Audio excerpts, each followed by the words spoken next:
Welcome back to Project Unwind. My name is James. I'm your host, and today we have a super special guest, Angela. I know it's Saturday. I'm sorry to bug you on a weekend. How's your day going so far? Oh, it's great. I just got back from a raw milk run. Yeah, how is raw milk? Oh man, it's so amazing. It's so delicious. Yeah, do It's like you, the perfect food. what does it taste like for someone who's never had it? It tastes like regular milk that you would get in the store, but because it hasn't been pasteurized or homogenized, it has all of the fat, all of the cream. So it's really rich and creamy and satisfying. I love it. Do you have like a farm you usually pick up from? Yep. Yeah, there's lots of local farms around the area. I love it. Well, for the audience who don't know who you are, can you give us a bit of a background on like what you do and just tell us about yourself? Sure. So I'm a holistic health coach. I Mhm. healed myself from over 30 medical diagnoses, many of which I was told were incurable, genetic, would just continue to get worse and worse, and that my quality of life would continue to go down. And at one point, I was on palliative care, and then I had already decided to switch to hospice. So I was fully expecting to go and be with the Lord, and that did not happen. In His very kind providence, He opened my eyes to nervous system healing and mind body work and mindset work. And I began healing my nervous system and recovered from absolutely everything. And so now I teach people how to do that. The nervous system is definitely it's that term is always constantly coming up in the mental health world. What do you think might be one of the most common problems for having such a dysregulated nervous system? Like the ways that it would manifest for people or the causes of that.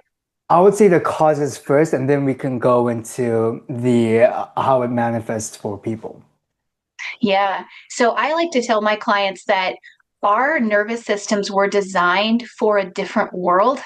The world that we live in today is not conducive to nervous system health, especially in America and in countries where there's a lot of technology and a lot of stimulus and a lot of pressure and drive to make a lot of money and be successful, and it we just burn out eventually. That's not sustainable.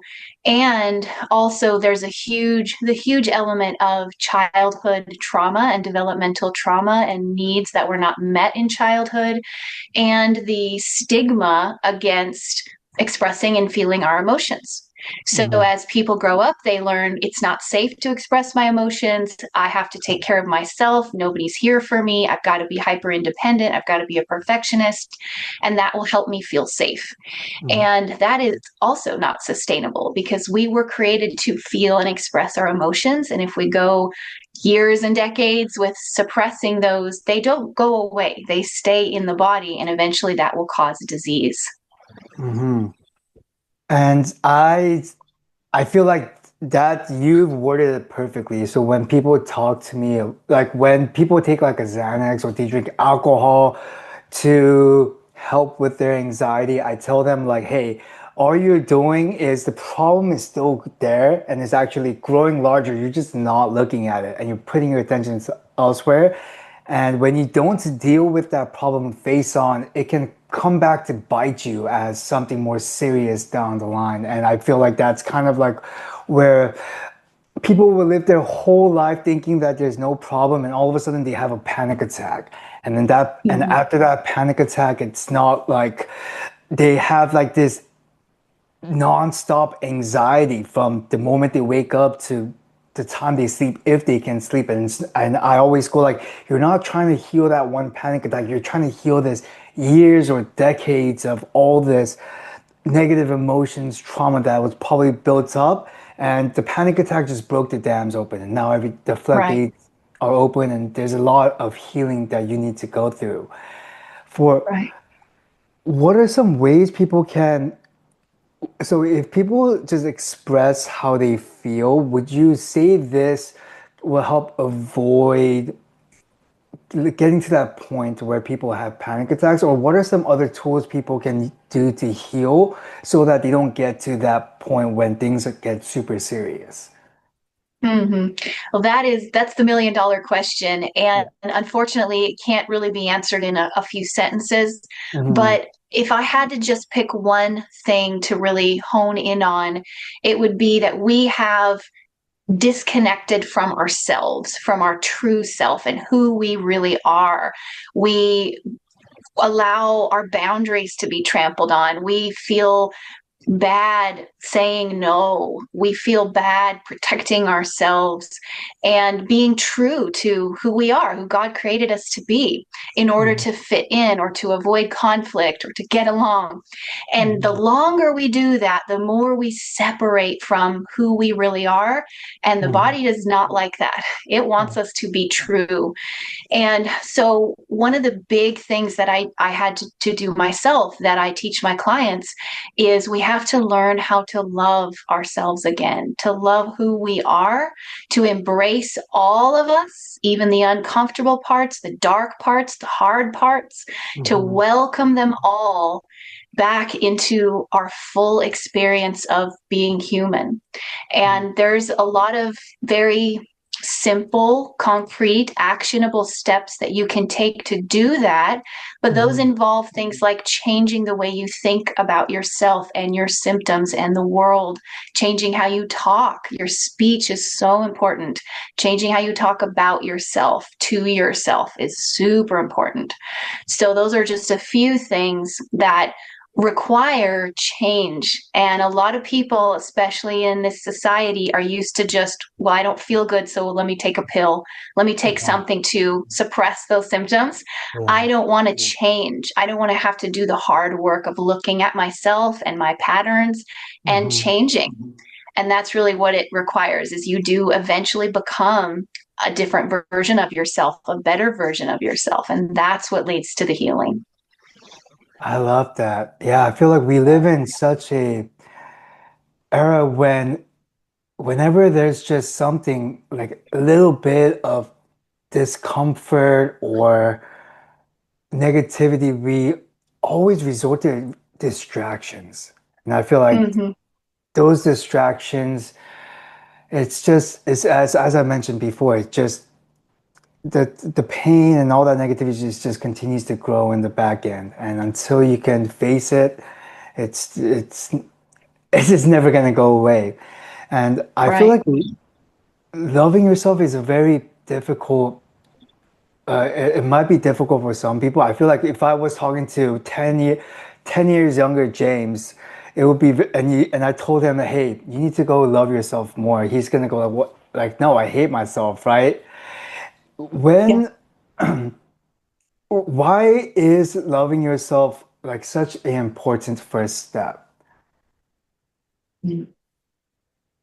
Well, I think of, I'm a mom, so I think of my Yeah. kids a lot when I do this work. And Mhm. our nervous systems require certain things in order to feel safe. And Mhm. when the nervous system feels safe, then the body functions optimally. When the nervous system doesn't feel safe, then you have systemic issues in the body because we're talking about the computer that runs everything. Mhm. So, the safer we can help our nervous system feel, the better our body is going to work.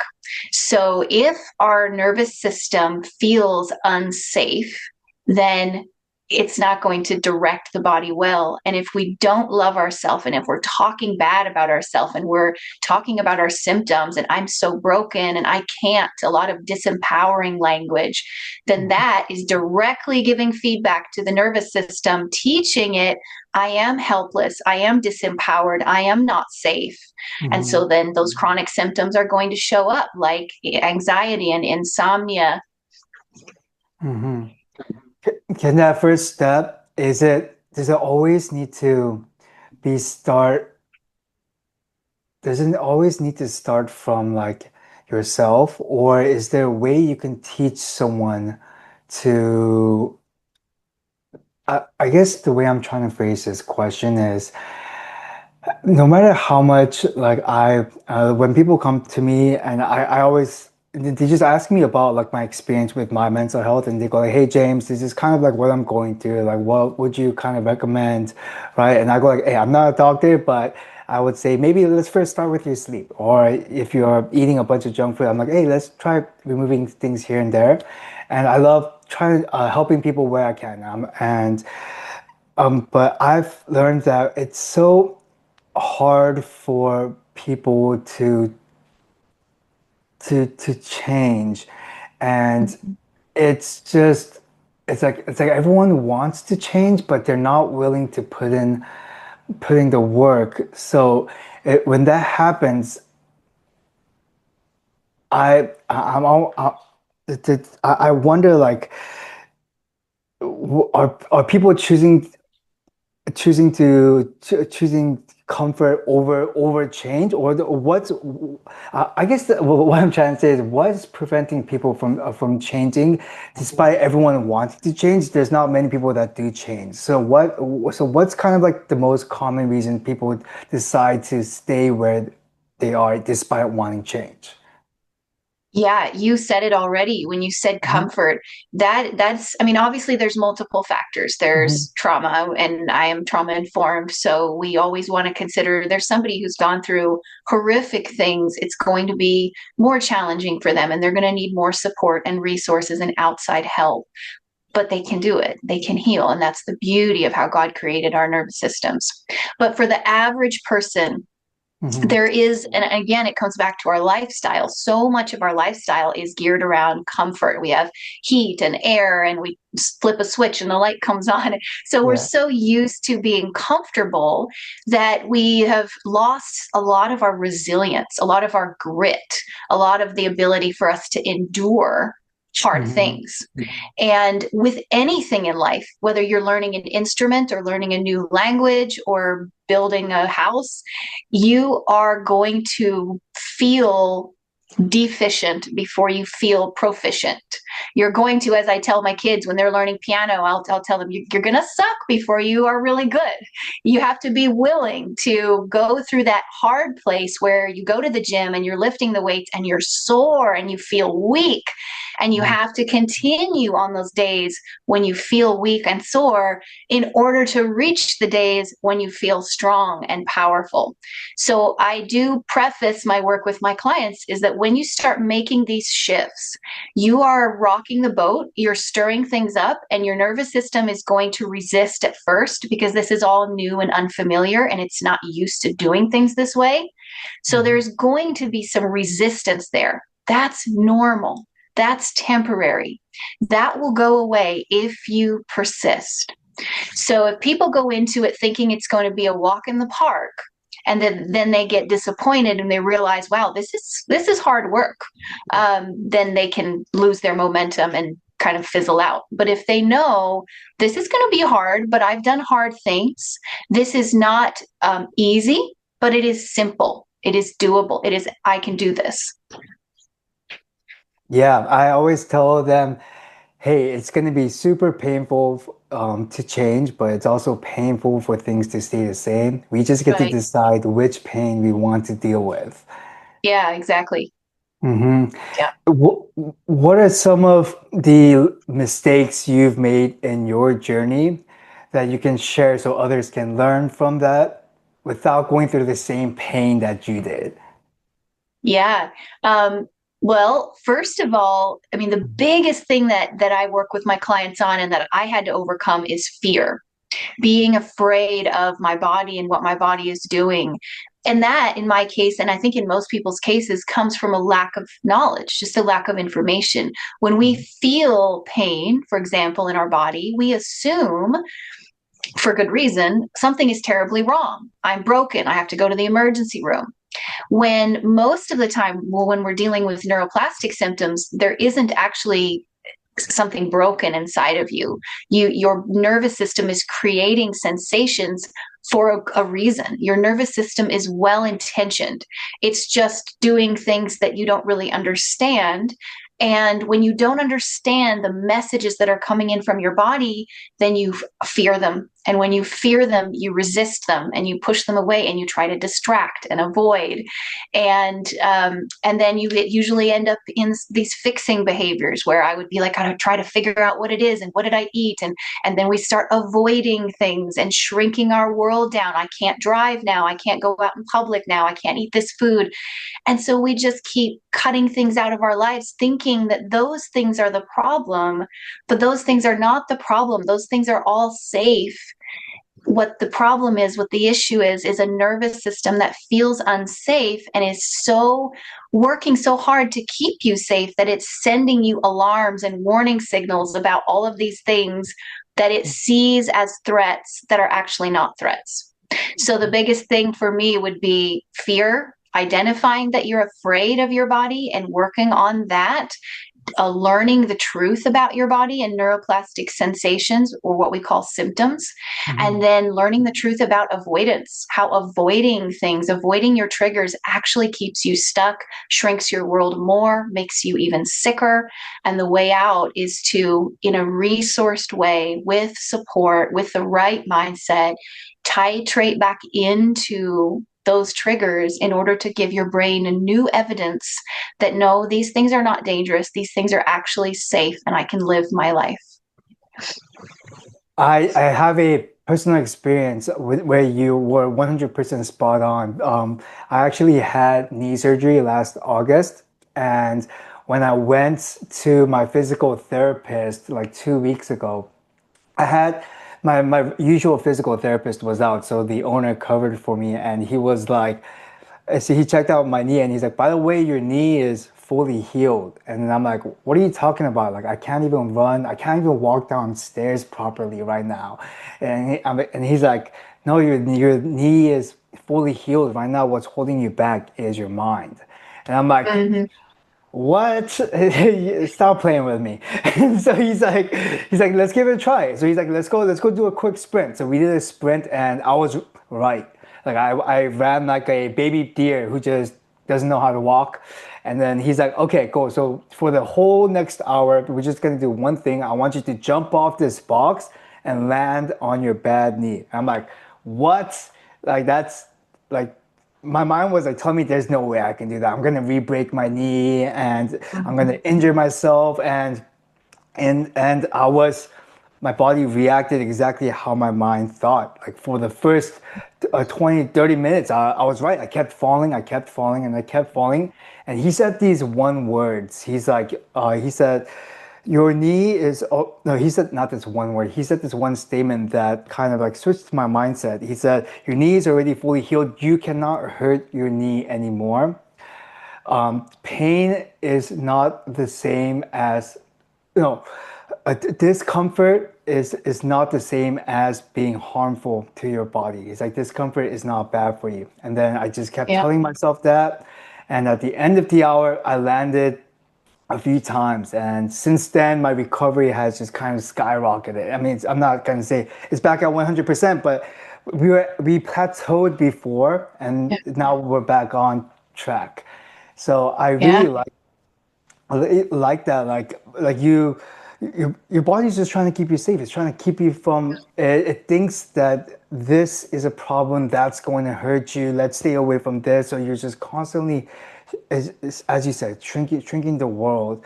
And I feel like avoiding triggers just makes this problem worse. Are there any other activities people may do in their day to day that their makes this problem worse as well? Some of the other behaviors that I would engage in that certainly kept me sick and that I see in most people with chronic pain or chronic health issues Hmm. is the constant researching and going in those Facebook groups. Those are not helping. Please get out. Please leave those groups. I've been in them. When you are in there, it is everybody complaining about how awful their life is and how horrible their symptoms are. And Yeah. I've even had clients, and this would happen to me, but I've had clients who would tell me, I read about this diagnosis or this person talked about this diagnosis that they have. And within the next couple days, I had all the symptoms of that. why are we doing this to ourselves? Like, now that we know it's harmful, the brain will actually pick up on all of this, and a scared nervous system will start to create those symptoms in you. Mm, So that's not a helpful behavior. And then all of the researching, you feel a tiny lump or you feel a tiny pain, and all of a sudden you're like, what is this? And you're Googling, and then you're feeding your brain all the potential mm, threats, all the potential bad things that could happen. And so your brain is going to naturally start trying to warn you, oh, you mm. can't move that way, you can't eat that. And it's just not helpful. So that's a behavior that I used to do. I was totally guilty of that, but I didn't know any better. And you Yeah. don't know any better. People who are watching this, you don't know better until someone teaches you. And so now you can move forward with the knowledge that there are other ways I can spend my time and energy that are actually healing instead of keeping me stuck and sick. It's when you have a hypothesis or I guess just like you see something in social media that goes like if your hand is bigger than your face, you have ADHD or something like that. Right. And then when you look online, you find pieces of information to validate that thought, to further strengthen it, and it can just be completely wrong, especially with just the infinite amount of information that's just out there nowadays. You don't know what's right, what's wrong. So always working with a professional to just give you a second opinion and go like, that video is completely false. Just because your hand's bigger than your face does not mean you have ADHD or something silly like that. Yeah. Yeah. Yeah. I want to circle back on kind of like your personal story when you had all these chronic health conditions. Is this where your mental health journey started, or where does your mental health journey begin? Wow. So that actually started a very long time ago. When I was Mhm, about 16, I grew up in a home that was not good for your mental health. I'll just put it that way. mhm, And I started developing symptoms in my mid to late teens, a lot of physical symptoms that continued to get worse over the years, but also a lot of anxiety, a lot of insomnia. I had horrible insomnia even when I was young, maybe like 11, 12. It was really bad. So that was where it started. And then I've had struggles on and off throughout my life. And at different points in my life, it was better. For example, if I was involved in a good church and had good community, or I was outside a lot, spending a lot of time in nature, gardening. So different times of the year, it would be better. And then in the winter, if I was inside a lot or on a mhm. screen a lot or just going through difficult things in relationships, then it would be worse. So it's kind of been a lifelong thing for me until the last couple of years. Yeah. What was the things that changed in the last couple of years that helped turn things around? Healing my nervous system, discovering mind body work, discovering that everything that's happening in my body, everything that I feel, including the sensations of anxiety and even panic, are not dangerous, and I don't have to be afraid of them, because I can feel the feeling of anxiety in my chest and the knot in my stomach, the, not being able to sleep, the feeling of doom, something horrible is going to happen. I can feel that. And now I can understand that as nothing more than a false alarm from a nervous system that's just trying to keep me safe. Mhm. Just like if your smoke detector goes off when you just burnt the toast. You know your house is not on fire. You don't have to freak out. It's loud, it's annoying. Those feelings are uncomfortable. I don't like them, but I'm Yeah. not afraid of them. And when you're not afraid of them, they don't snowball. When you feel those feelings of anxiety and you are afraid of them and you resist them and you go, oh no, I hate this. How do I make this stop? They get worse. They get bigger. They get stronger. They get more overwhelming. But if you can just let them be there and open yourself up to these feelings and even connect and go deeper into them and say, hi there. Hi there, feeling of anxiety in my chest. I see you. You're welcome here. I'm not afraid of you. What do you need? How can I help you? How can Yeah. I be here for you right now? And you don't push it away. Then oftentimes, most of the time now, because I'm well practiced in this, it just kind of melts away. And sometimes I'll get something like, oh yeah, I really need to drink more water, or I need to take a nap, or I need to call this person, and I'll take care of that, and then the feeling will go away. I love that smoke alarm analogy. It's like if you burn the toast, you know it's not a problem, but it's definitely going to be annoying. How did Yeah. you learn all this? It's did you have someone to kind of guide you, trial and error? What did that process journey look like? Yeah. So when I was going on Mhm. hospice, a friend reached Yeah. out to me and said, "Hey, have you heard of this lady? She's a mind body coach and she's in Australia." So I looked at her website. I watched, she had a masterclass video on there. And long story short, I ended up hiring her as my coach. And I met with her, I think, only 3 times. And then she has a program, an online program that I did, just learning the basics of working with my vagus nerve and breath work and movement, somatics, meditation, visualization, all the basics, the fundamentals of healing the nervous system. And that was pretty much it. That got me out of the hole. And then I just was so excited about what I had discovered that I got more books, I did more reading, I just continued to learn on my own. And then I ended up taking another nervous system program that goes really deep into emotional healing and trauma healing and parts work. And so it's been fascinating for me. And that continuing my own learning and my own education has, of course, resulted in deepening my own healing as well. Yeah, that's I love to hear that when it's like when you get that ball rolling and you start seeing like the improvements, you start celebrating small wins, it becomes super exciting, your mental health journey. Of course, there's going to be ups and doesn't, and there's going to be downs, and some days are going to suck. It happens, but I feel like just seeing yourself constantly feel better week after week is just, it gives you more motivation to just keep that fire burning.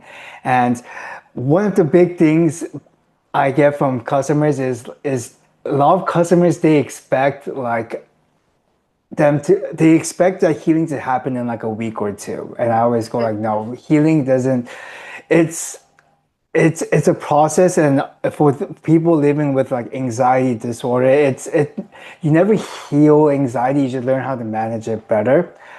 Would you say that would you say that you're kind of still in the healing journey and learning more, or or would you say you've kind of like completely come out of it and you're on the other side? I would say both, Hmm. because I believe that the healing, well, no, I'll say, as far as when you talk about healing, it depends on what you mean by Okay. healing. So I look at healing and growth as kind of the same but kind of different. You have to grow in order to heal. Hmm. But once you heal, when you reach a point where you no longer consider yourself sick, that's what I consider healed. Like, I no longer identify with any diagnoses. I can do whatever I want. I can eat whatever I want. I'm living a full and rich, satisfying life. So at Hmm. this point, I don't consider myself in any way ill or sick. So I would say, in one sense, I'm healed. But Yeah. after that point, I don't just say, okay, I'm done, and just go back to my old lifestyle. I have a whole new lifestyle now. I have a whole new way of thinking and talking and moving and being with myself and relating to people. So that's all different. And that, I hope, will continue to grow for the Mhm. rest of my life. I love it. I love it. What was happening in your life when you discovered us? Let's see. So I discovered you about a month ago, I think, and it was just, I wasn't even looking for you. It was just a Instagram ad Yeah. that kept popping up.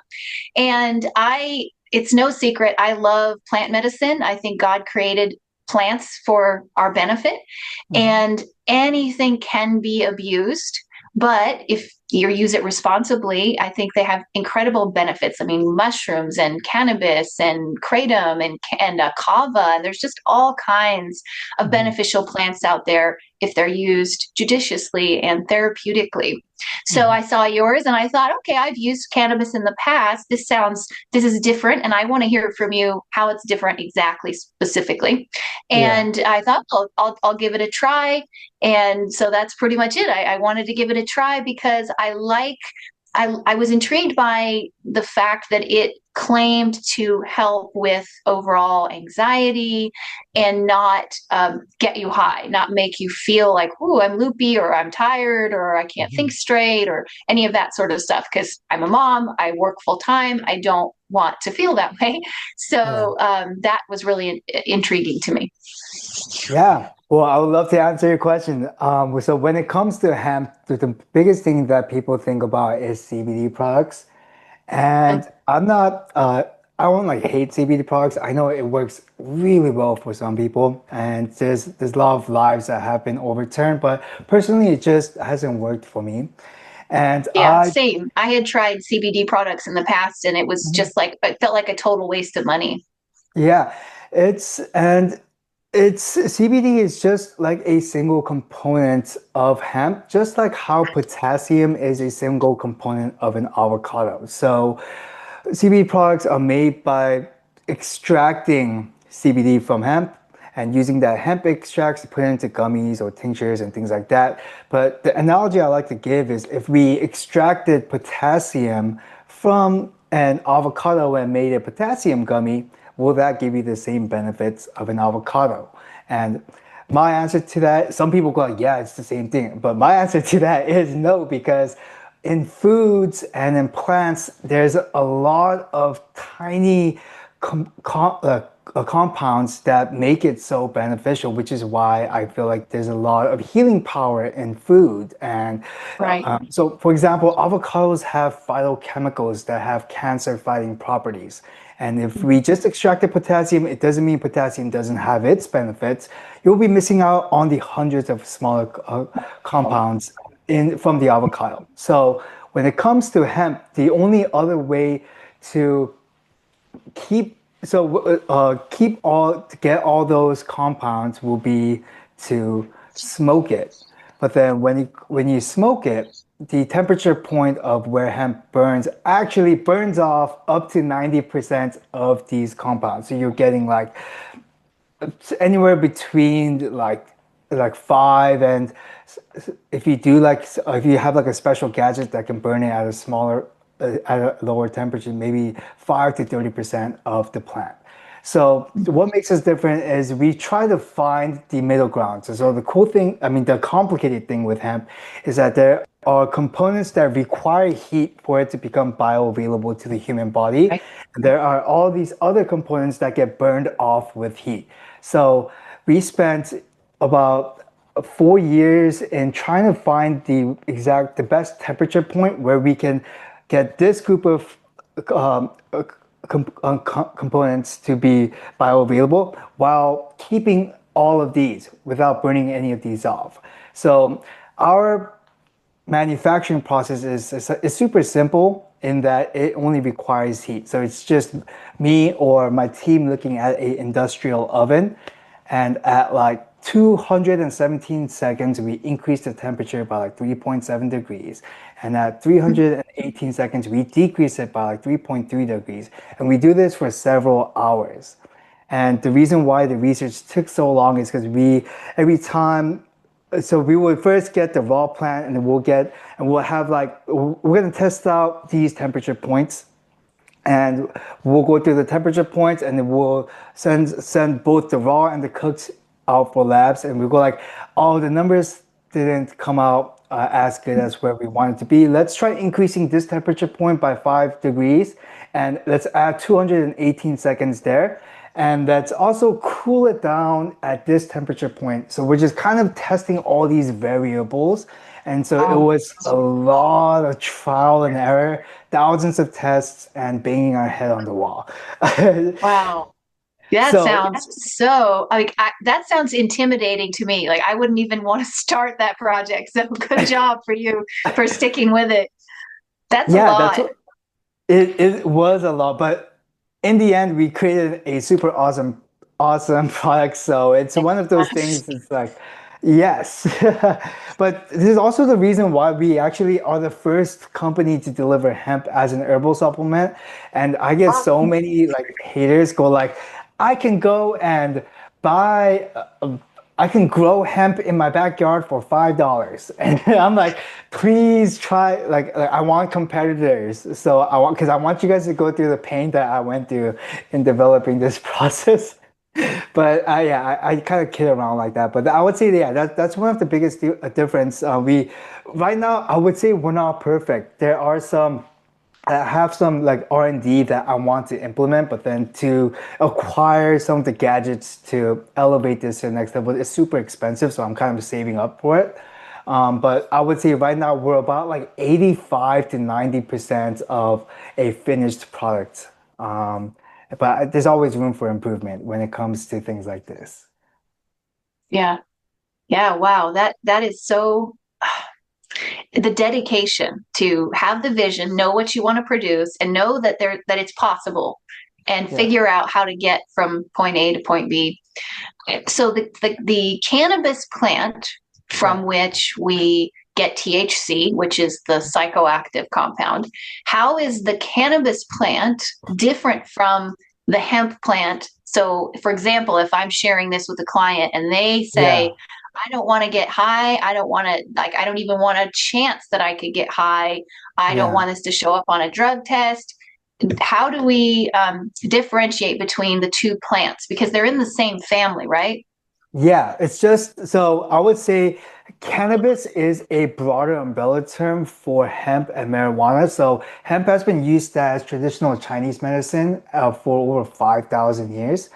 And along the way, there was probably a genetic variation where the THC came out super high on one plant, and someone used it and smoked it, and they really liked it. So then they kind of like continued to genetically modify, and that's how marijuana came to be. It's similar to how like a long time ago, all like wolves and chihuahuas, they're both considered canines. But then Mm-hmm. chihuahuas have been over time bred in a specific way. And after decades and centuries, wolves and chihuahuas, they're still canines, but they're very different, right? They've evolved to be Mm-hmm. different things. So I would say that would be like kind of like the analogy I like to give to explain the differences between hemp and marijuana. Now, when it comes to drug tests, we do keep everything natural. It's impossible to completely eliminate the THC from hemp. So we do have trace amounts. So, and if they get regularly drug tested for work, I just go like, hey, it's not worth risking your career over a supplement. So if you have a really cool HR team or like a really cool boss, just run the question. Just go like, hey, I want to take this for my mental health. It doesn't mean I'm going to test positive for THC, but just in case, can I run this by you? And I've had a good amount of customers come back and go, hey, my boss was completely cool with it. So I would say it never hurts to play this safe. Yeah. But yeah, I would say the biggest difference is the THC but marijuana is it's bred specifically for THC, so it has a super high concentration of THC, but it lacks a lot of the other therapeutic components. While as the families of hemp I use to create both of our recipes have a lot of these other therapeutic components. So they're like super high in terpenes, and I make sure that they have like a lot of flavonoids and super low THC, and they have all of the different phytocannabinoids. So I try to make sure that it's really well rounded because I believe that when all these parts and pieces come together, that's when the true therapeutic effects happen. Just like how you need all the parts of a car to make it move forward when you put on the pedal. If you're missing the wheels or if you only have the wheels, I mean, the wheels are important, but you need every other part to make that car move. Yeah. Yeah. Yeah. Yeah. That's a good analogy. And I love analogies. They're so helpful. Yeah. One thought I had on this was it's kind of like maybe the difference between a cucumber and a zucchini. Yeah. Yeah. Super, it's just these all shared ancestors at one point, but Yeah. they've kind of Yeah. evolved to be different things. So you have talked about how important temperature is in the Mhm. manufacturing process. And then when you ship them in these special boxes. And this is to help control the temperature as well as light. Correct. Yes. So we don't add any, a lot of supplements, they add silicone, I forgot the exact, if I look at a supplement bottle, I'll be able to, silicone dioxide, and they have like Mm-hmm. magnesium stearate. So it's not necessarily harmful for you, but then these things are work as like anti-clumping agents and like preservatives just to make sure that they last a long time. And it's from what I know, it's completely harmless to the body. But I didn't want to add any of that, so our herbs are a little bit more delicate, which is why the Mind Act box, I put in a little bit of extra engineering to do my best to keep out the elements. So when it comes to herbs, it's going to be oxygen, heat, and uh, UV light and moisture. Those four things. Mm-hmm. And if you live in Arizona and you leave the package out in a outdoor mailbox at 150 degrees for 3 days, like I mean, I'm sure it's going to affect it, but then the box should do a pretty decent job on kind of being like a like a little barrier. It's like wearing armor. Yeah. Yeah. Yeah. So I have just a tiny bit left. Placed another Yeah. order. It's not here yet. It's supposed to be here today. So hopefully I won't run out before that one gets here. But I love the smell. Oh my goodness. It's like, I love plants. So if you don't Yeah. love plants, you're not going to love this. But I love just the rich, medicinal, herbaceous, and even the taste doesn't bother me. I'm Mhm. used to taking all kinds of herbs, and so it's really, it was far less. I was surprised. It was far less offensive than I anticipated. Yeah. It's you're part of the rare group because I get so many customers that go like this tastes and smells way too strong, and I go like, hey, when you go and you buy basil from your grocery store, do you want to buy the basil that has no taste, no, I mean no Hey, smell to it, or do you want to get yeah, that fresh basil that's it seems like it yeah, just got plucked? So I go like, it's the fresher the herbs, it's gonna have stronger the smell and the stronger the taste. When you yeah. first landed on our website, what was kind of your first impression of us? Um, First impression. Oh, their testimonials. You had so many great testimonials already, Mhm. and you can add mine to the list because I've loved it already so far, and I've only been using it for maybe 3 weeks. Mhm. But yeah, that was the main thing. Yeah. What was kind of like the biggest thing that has changed from like the weeks before discovering us to like now? Just I would say an overall lightness, just feeling more free, more smiley, more at ease. Mhm. Not that things were really awful before, but I am going through a really stressful time in my personal life that Mhm. normally would I would be struggling a lot more than I am. I think anybody would be if they were going through this. So having something that I can take that I know is good for me, that isn't going to harm me in any way, have any negative side effects, make me feel weird, that is just so nice to have as a little bit of like a little bit of support. I have all the mind body tools and I am using those, so I'm not like doing this instead of making the lifestyle Of changes, course. but just in addition to. And it's a great leg up when you're doing the Yeah. work to have something else that you can just pop in your mouth and swish Yeah. around. Mm, mm. It's so good. Mm. I I've actually just so one of the things I like I'm still not used to it. So I've always been kind of like ever since I started my mental health journey and got like more serious over it over the past like half a decade. Like I've been trying to avoid social media. Social media is just so bad for me. It's like Oh it yeah, for makes everyone. it makes everything so worse. But now that I'm running a company and like one of our main ways to like to say that hey we exist is through social media.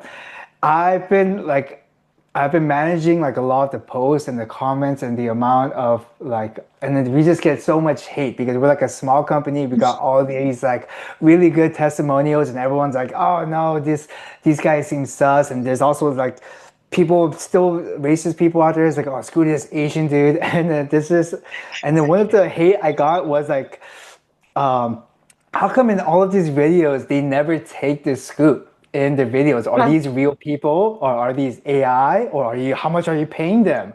So thanks so much for taking the scoop in video. Yeah, I wanted to before we even came on the Yeah, call. I was like, that's why I brought it here down here with me, yeah, because I know a lot of people are like, well, is it gritty? Is it like super bitter? And there's a little bitterness to it, but it's mhm, not bad. It tastes yeah, like an herb, like a spice that you were putting on your food, yeah, and it is not gritty. It's very soft and fluffy, and you don't have like ugh, in your teeth afterwards. yeah. But one question I had, you said to use cold water and you Mhm. said drink a glass of water first, and then you said swish. So, me being the person who wants to do it exactly right, is Yeah. there a length of time that we should swish? Is longer better? Because you're absorbing it in your mouth, Mhm. or does it matter? So I would say f- from the feedback I've gotten from customers, so I create those instructions just based off feedback from customers. And I don't think it matters on how long you keep it on your tongue. And the reason why I say this is I've had like I've asked customers, hey, can you test it like for 1 second, keeping it on your tongue? Can you test it after keeping it on your tongue for 10 seconds? And I would say the majority of customers said that there wasn't a difference. I've had a few report that oh, keeping it in my tongue longer made things stronger, but I feel like those are the one-offs. So I would say if you don't like the taste, you don't have to keep it on your tongue. You can just wash it down as soon as it touches your tongue. And the cold water is just because, as before, we don't have preservatives and it is more temperature sensitive. But once things kick in, I would say once you feel the calming, you now have a baseline of I know this is what it's supposed to feel like. So once you know that baseline, you can go and play around with things however you please. I have had some customers put it into capsules and they go like capsules work for me. People will put it into their smoothies and the smoothies work for me, but for other people, smoothies don't work. But once you have that baseline, you can go and try this and that and just compare it to your baseline. And if you don't like it, just go back to the baseline. And if you do like it, you can just stay there. Yeah. And I think I told you, I texted you, I think the Yeah. day I tried it, because I was like, what is happening? What is this stuff? Because I Yeah. noticed effects of my very first, actually half a scoop. I started with half a scoop and I noticed Yeah. effects within like 5 minutes. And by noticed effects, I don't mean I felt something happening to me. It was more like I felt the absence of something. So it's not like, oh, you're going to feel this huge shift like you're going to feel high or something, but you're really going to feel an absence of the yucky stuff you were feeling before, is how I would describe it. Yeah. It's when you earlier, like you mentioned, like you have all these other tools that you use and other on top of Calm. What are some of your favorite tools you do every day that you can't live without? Yeah. Gratitude is number one. Number Mhm. one. I have found that training my brain to look for the good, to celebrate life as the glass half full, to be grateful even in difficult circumstances, that primes your reticular activating system to look for more of that. And our brains all have a built in negativity bias. So we're always going to be biased towards the negative. So choosing to intentionally shift that makes a huge difference. And the more you do it with practice, you are rewiring your brain. So your brain is going to naturally start to notice more of the good stuff and less of the bad. So that's the biggest one, probably, that I try to do throughout the day. And then awareness and presence or mindfulness, all three of those words kind of mean similar things. But for example, in the past, if I'm working at the computer and my shoulders are up and my jaw is tight, my brow is furrowed, and I'm holding my breath and I'm stressing about what I'm doing, being present, being mindful, being aware in that moment would look like noticing that I am not my experience. I am the observer of my experience. And so I kind of step out of myself and I look at myself and I go, wait a minute, all of this is not helping. Let's drop the shoulders, let's roll them back, let's open the chest, let's Mhm. deepen our breath, let's look around and orient, let's relax our jaw, let's smile intentionally, and everything shifts. So, as often as I can do that throughout the day, whenever I notice I'm rushing or multitasking or overscheduling or putting pressure on myself or trying to be perfect, I remember that awareness and that presence and that mindfulness. And it just kind of helps create space between you and what you're experiencing. So you're not overwhelmed by it. Just taking a deep breath when things are super rough, it can go a long way. It's when for practicing gratitude, I that's one I love that one. That's one of like the big needle movers for me. And if someone wants to get started on practicing gratitude, do you have a recommendation on like do it first thing in the morning, do it towards the end? What is a actionable tip you can give for someone who wants to practice gratitude more? That's a great question. I Yeah. actually have it as part of the morning routine that I give my clients. I have a laid out morning routine that they do before they even get out of bed. So it's all done in bed because a lot of my clients and myself, when I was sick, we wake up with morning anxiety or a morning panic attack. The cortisol begins to rise in the early morning. And so that can feel like danger to the nervous system if it's primed to look for danger. And so then you start spiraling and the intrusive thoughts come in.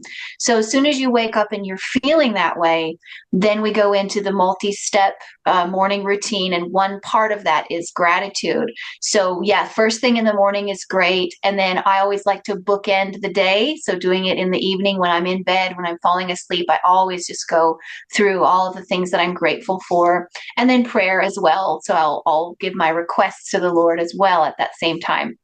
And then during the day, it's hard if you're not used to doing something, it's hard to remember to do it. So getting the ball rolling in the first place is hard when you're starting a new habit. So one thing that I've found is helpful is using anchors.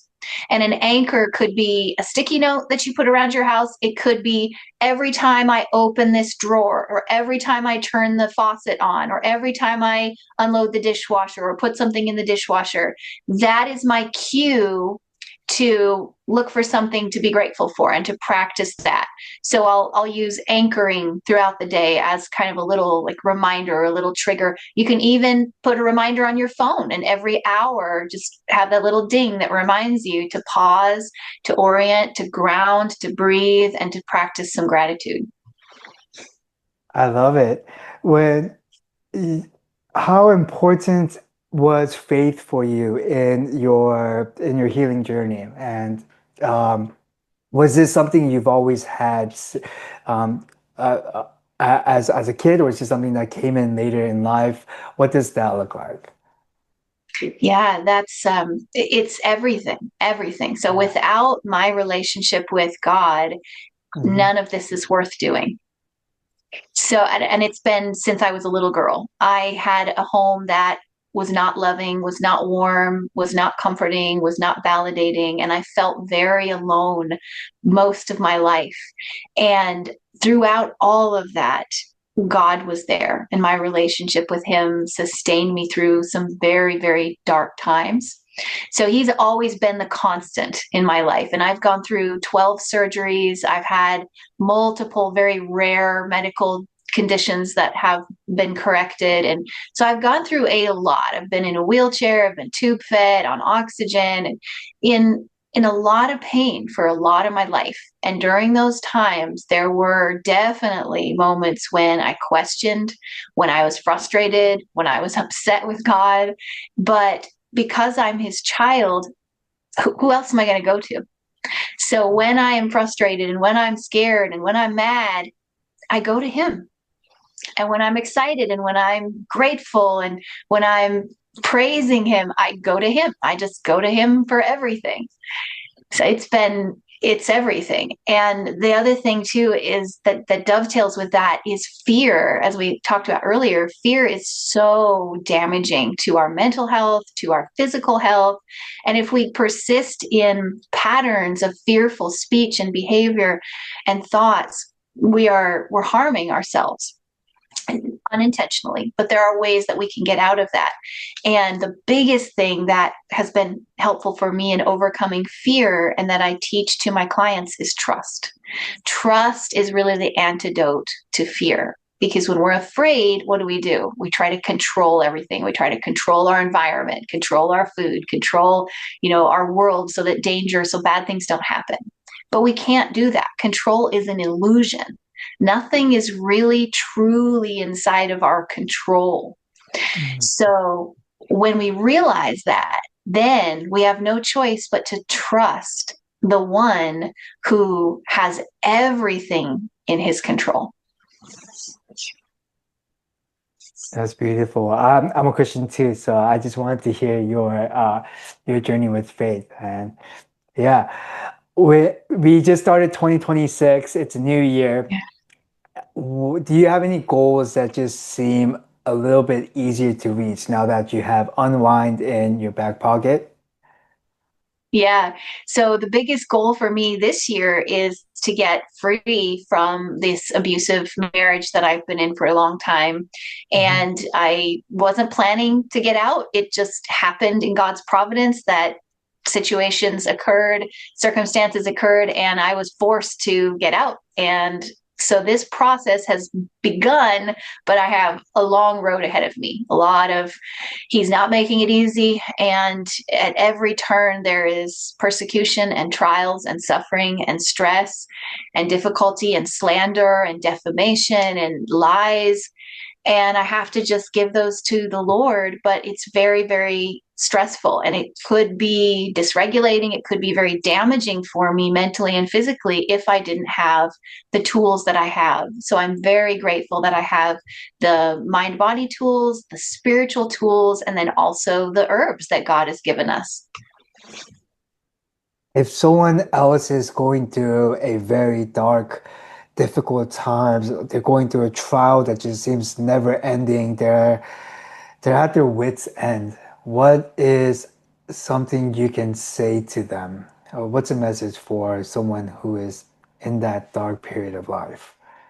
Well, having been there, having been at a point where I truly believed that I wouldn't even be on this earth for very much longer, what I wish someone would have said to me is there's always hope, even if it doesn't look like what you think it would look like. And there's always joy and peace to be found in the darkest circumstances. Because if you have the light within you, no place is truly dark.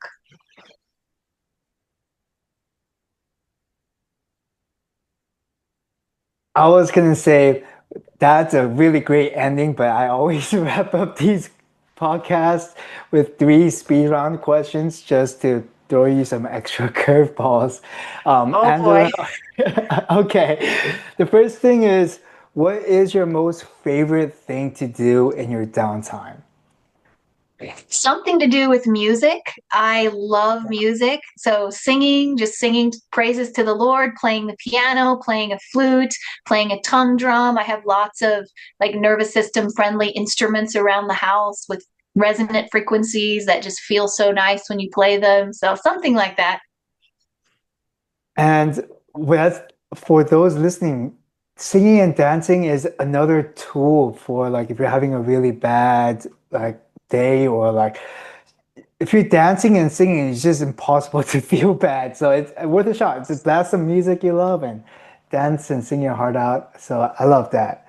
Um, where do you see yourself in 10 years? in a very different place than if you would have asked me 6 months ago, that's for sure.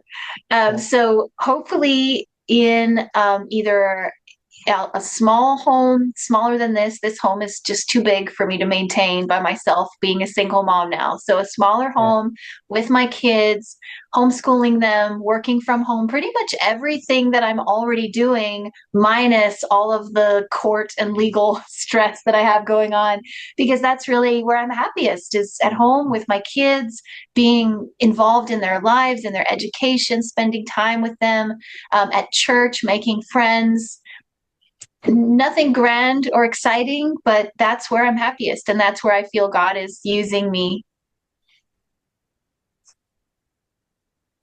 If you can to go back in past, you're speaking to younger Angela, and you can give younger Angela one sentence, one or two sentences of advice, or what, how old is younger Angela, and what are you telling her?